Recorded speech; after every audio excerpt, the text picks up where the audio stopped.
विमल, पोलो, जोबा केसरी, हर पल मनाओ केसरी त्योहार। लेकिन ये डर होना चाहिए क्या गोपाल कृष्ण अग्रवाल? पॉलिटिकल छिछाले दर में ये सच ना तो दबना चाहिए और ना दबेगा। ये भी मैं डंके की चोट पर कह रही हूँ। अब निशिकांत दुबे भले ही कहते हैं राहुल गांधी गृह युद्ध भड़का रहे हैं, लेकिन ये सच थोड़ी दब जाएगा कि इस देश का जेनजी बेरोजगार है, बिना नौकरी के घूम रहा है सड़कों पर। देखिए गरिमा जी, हमें समझना पड़ेगा कि अगर आप कह रहे हैं कि हमारे देश के 65% जनसंख्या युवा वर्ग की है, 35 साल से कम की उम्र के अनुसार, तो हमें यह देखना पड़ेगा कि उसका एम्प्लॉयमेंट जनरेशन कैसे होगा। हाँ। केवल नौकरियां अगर ढूंढते रहेंगे तो ये कांग्रेस की तरह दिवा स्वप्न की बात नहीं है। हम एंटरप्रेन्योरशिप और सेल्फ एम्प्लॉयमेंट की तरफ काम कर रहे हैं। नौकरी नहीं मिली, अरे नौकरी की बात नहीं है, एंटरप्रेन्योरशिप हमने बढ़ावा दिया कि नहीं?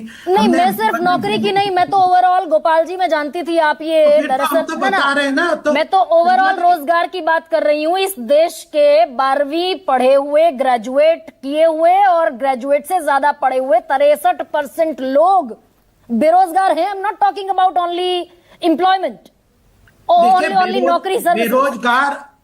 बेरोजगार और नौकरी ढूंढने में एक आपको डिफरेंशिएशन करना पड़ेगा। लेकिन मैं पहले ये कहना चाहता हूं कि जिस तरह से अराजकता की बात आपने शुरू करी और दीपक जी जो बोल रहे थे कि जो जयप्रकाश नारायण का आंदोलन अराजकता वाला था, अन्ना हजारे का आंदोलन अराजकता था, तो इसका इनके हिसाब से तो जो स्वतंत्रता संग्राम हमने किया वो भी अराजकता था। अरे आप करप्शन से बिल्कुल करप्शन से आप पूरी तरह लिप्त सरकार को हटाने की बात कर रहे थे। इंदिरा गांधी 1975 में हटने को तैयार नहीं थे, सुप्रीम कोर्ट ने उनको बोल दिया था कि आप ये गद्दी छोड़िए। आपने इलेक्शन गलत ढंग से जीता है, आपने सरकारी संसाधनों का उपयोग किया है, तो वोट चोरी किसने की है? वोट चोरी तो 2019 के चुनाव से पहले गोपाल अग्रवाल जी, 2019 का चुनाव जिसमें बीजेपी ने 303 सांसद जीत कर आए बीजेपी के, उस चुनाव से पहले जनवरी के महीने में नीति आयोग ने रिपोर्ट दी कि 45 साल की सबसे ज्यादा बेरोजगारी है इस देश में, 6.1%।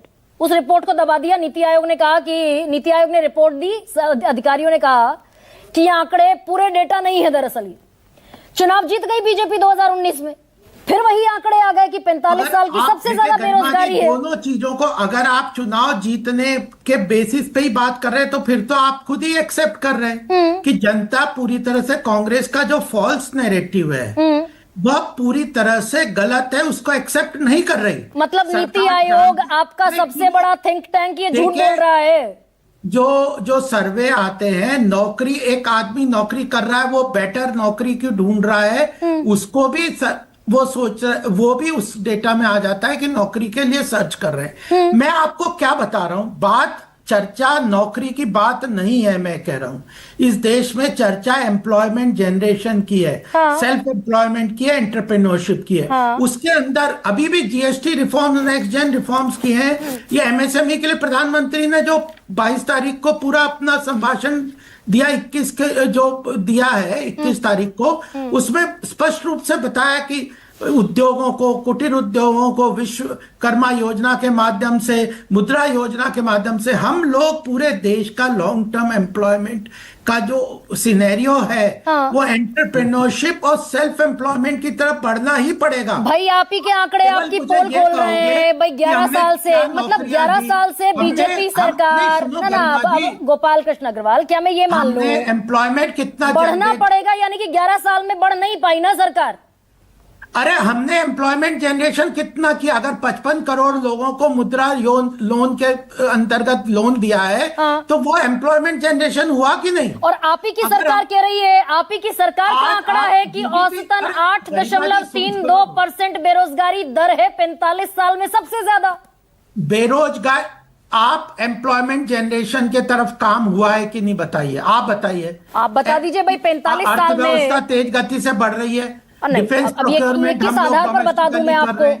आपका आंकड़ा कहता है 45 साल की सबसे ज्यादा बेरोजगारी। अरे सड़कें बन रही है, एक 11 किलोमीटर पर डे की सड़क बन रही थी, आज 38 किलोमीटर पर डे की सड़क बन रही है, तो एम्प्लॉयमेंट जनरेट कर रही है कि नहीं? 4 गुना। अगर आज अब डिफेंस प्रोक्योरमेंट जो हम 90% विदेश से खरीदते थे, सामान आयात करते थे, और उसकी जगह आज 68% हम डोमेस्टिक प्रोक्योरमेंट कर रहे हैं, तो हमारी मैन्युफैक्चरिंग डिफेंस इंडस्ट्री बढ़ रही है कि नहीं? और पेपर लीक ये मजबूत सरकार नहीं रोक पाई। गोपाल जी, थोड़ा सा तो कलेजे पर हाथ रखकर ईमानदारी से जवाब दीजिए। 1.5 करोड़ लोग पेपर लीक से अफेक्टेड हैं, विक्टिम हैं, पीड़ित हैं पेपर लीक के।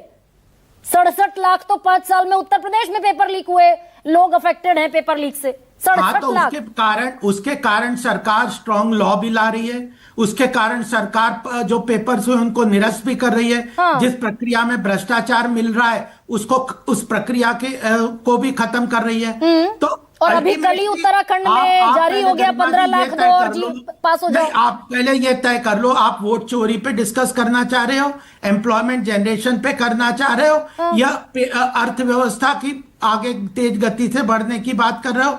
आप तय तो कर लो। सर, मैं यूथ की बात करने बैठी हूँ, और मैं ये बात कर रहा हूँ भाई उत्तराखंड में कौन जिम्मेदारी लेगा अगर 15 लाख रुपए में पेपर बिकेगा तो? नहीं, आपसे जब मैं ये बात करने लगता हूँ कि जेन एक्स को अराजकता की ये बात कर रहे हैं, तो आप उसको बदल के एम्प्लॉयमेंट पे चले जाते हैं। जब एम्प्लॉयमेंट के मैं बताने लगता हूँ तो आप उसको नहीं, एम्प्लॉयमेंट पर बताइए ना। ना ना ना, आइए Gopal ji, probably I was wrong. ना ना, सुनिए, आइए ना एम्प्लॉयमेंट पर। नहीं, भाई उत्तराखंड की जिम्मेदारी कौन लेगा? कितने साल से सरकार है बीजेपी की उत्तराखंड में? 15 लाख में पेपर बिका कि नहीं बिका? की अराजकता पे करना चाहते हो या एम्प्लॉयमेंट? ये तो दरअसल भटकाने की कोशिश है। उत्तराखंड में 15 लाख में पेपर बिका कि नहीं बिका? बता रहा हूँ मैं। एक बार बाइट सुनाइए जरा वो बच्चे की, वो बच्चे की जरा बाइट सुनाइए, समझ में आएगा गोपाल जी को। सुनाइए जरा।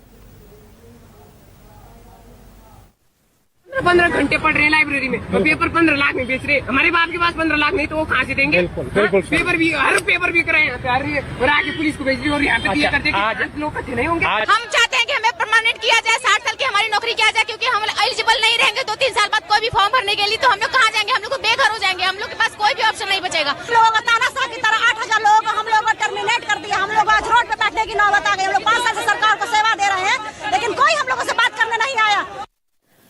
उत्तराखंड की जिम्मेदारी गोपाल जी कौन लेगा? आपने कहा स्ट्रिक्ट लॉ बना दिए, आपने कहा कि हमने तमाम इंतजाम कर दिए, तो 15 लाख में पेपर बिक रहा है उत्तराखंड में।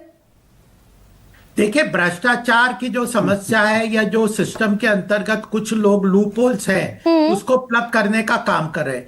लेकिन तो इसी वादे पर तो 11 साल पहले आए थे। गरिमा जी, सुन तो लो, इसका सॉल्यूशन क्या है? इसका सॉल्यूशन है देश में यह जो एंटरप्रेन्योरशिप, एम्प्लॉयमेंट जनरेशन के एवेन्यूज खुले।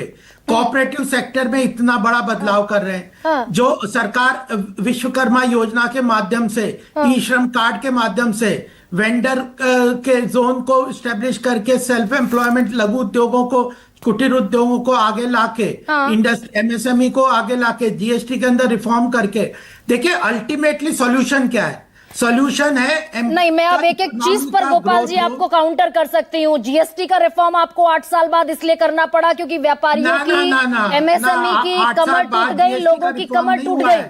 55 लाख करोड़ रुपए 8 साल में सरकार ने कमाए जीएसटी से, और उसका 60% पैसा इस देश के गरीब ने भरा टैक्स के तौर पर। 8 साल बाद का रिफॉर्म नहीं है, यह 56वां रिफॉर्म है। 56वां रिफॉर्म है। कंटिन्यूस सरकार कम कर रही है, जीएसटी को कम कर रही है, सिंप्लीफाई कर रही है। ये 56वें में नेक्स्ट जेन रिफॉर्म्स लेके आ रहे हैं बड़े व्यापक तरीके से। लेकिन ये नहीं है कि 8 साल बाद पहली बार रिफॉर्म हो रहा है। हाँ सर, लेकिन 45 साल का जीएसटी 45 साल का हिसाब अगर मुझे दे दे, नवल शर्मा दे दे। नवल, ये तो सरकार का आंकड़ा